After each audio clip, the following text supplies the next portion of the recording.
Hello everyone.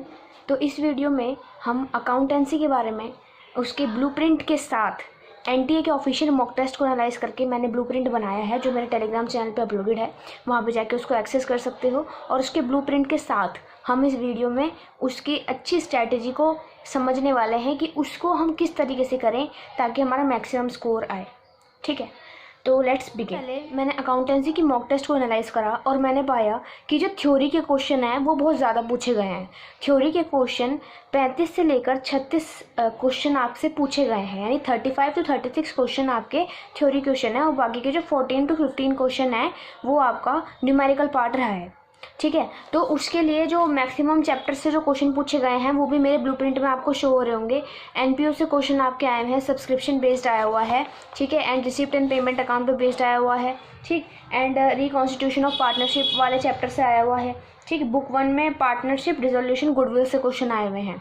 ठीक है, अब वेटेज भी आपको स्क्रीन पर दिख रही होगी कि क्या क्या उनकी वेटेज रही है। एंड बुक 2 में से हमारे रिडम्पशन ऑफ डिवेंचर्स थे, डिवेंचर वाले चैप्टर से। एंड शेयर कैपिटल वाला चैप्टर की सबसे ज़्यादा वेटेज रही है, 9 क्वेश्चन पूछे गए हैं उससे। ठीक है, एंड रिटायरमेंट तो आपका फर्स्ट बुक में ही था।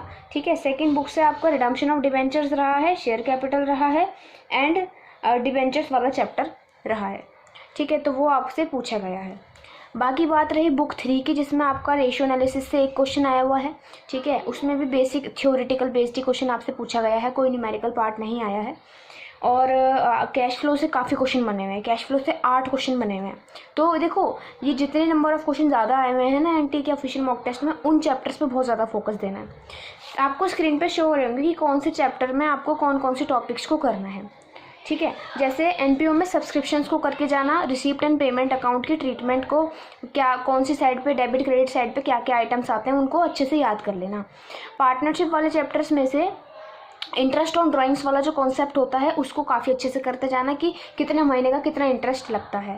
कैश फ्लो वाले चैप्टर से आपको operating activities, investing activities, financing activities, इन सभी में कौन कौन से आइटम्स इंक्लूड होते हैं उनको अच्छे से याद कर लेना है क्योंकि उस पर बहुत सारे थ्योरेटिकल बेस्ड क्वेश्चंस बने हुए हैं।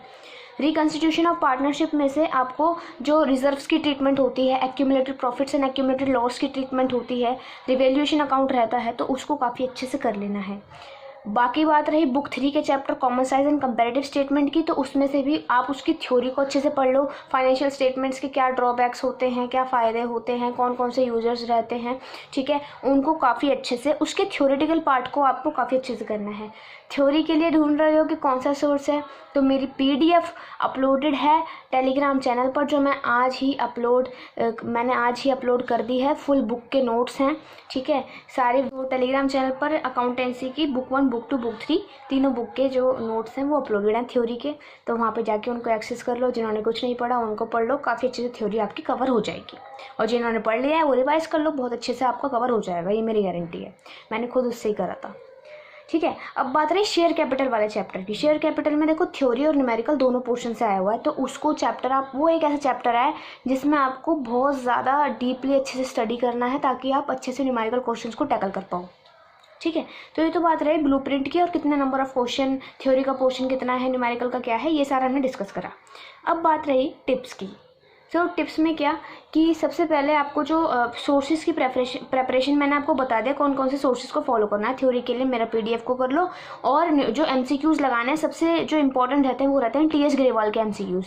टीएस ग्रेवाल के एमसीक्यूज़ को लगाओ। ठीक है, हर एक चैप्टर के एमसीक्यूज़ को अच्छे से आपको आने चाहिए, कोई भी एक एमसीक्यू में कन्फ्यूजन नहीं होनी चाहिए। ठीक है, जो जो चैप्टर आ रहे हैं उनको अच्छे से आप उनके एमसीक्यूज़ को सॉल्व करो।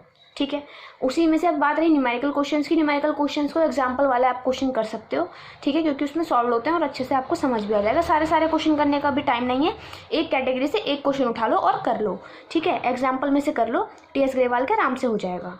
ठीक, और पेपर के टाइम पर आपको क्या करना है, पेपर के टाइम पर जो क्वेश्चन वही मेरा रहता है, जो क्वेश्चन अटक रहा है, जो क्वेश्चन बहुत लेंदी है उसको छोड़ दो, आगे वाले क्वेश्चन पे स्किप कर जाओ।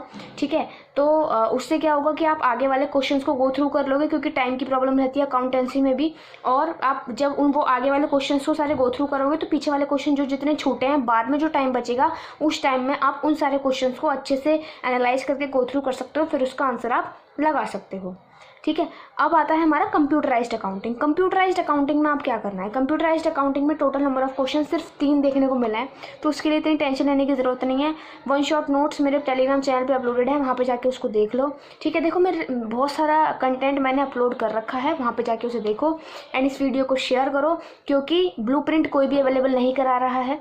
ठीक है, तो it will be a valuable video for you with the blueprint PDF। Share to your friends and best of luck.